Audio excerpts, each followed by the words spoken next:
weil sie nichts können, weil die ja keine freien Gemeinden haben.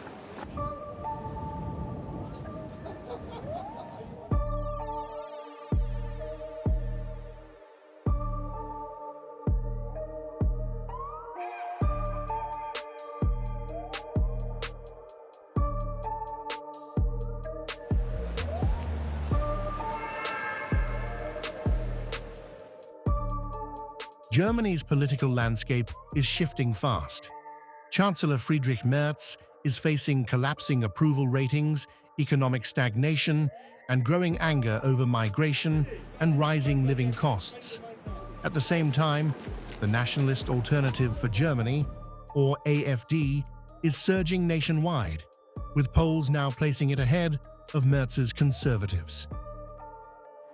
The eastern state of Saxony-Anhalt has now become the political front line.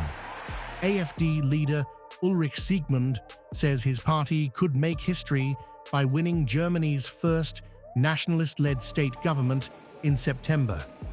Months before campaigning officially begins, AFD has already launched aggressive grassroots outreach through citizen dialogues and local town hall events. In towns like Halberstadt, many voters say they feel abandoned by Berlin's political elite. Despite new investments and infrastructure upgrades, frustration over fuel prices, economic uncertainty, and migration remains high.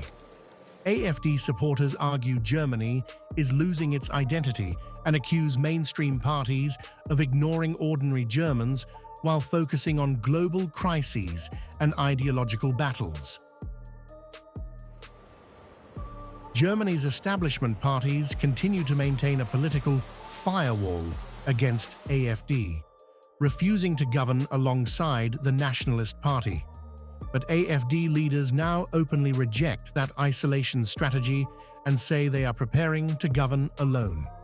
A victory in Saxony-Anhalt would give the party influence over education, policing, and internal security, triggering political shockwaves across Germany and the European Union.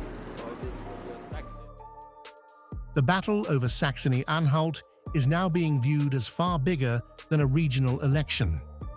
Across Europe, nationalist and anti-establishment movements are gaining ground as voters turn against traditional parties over migration, inflation, and economic decline. For Germany, the September vote could become a defining moment, testing whether Europe's largest economy is entering a new nationalist political era.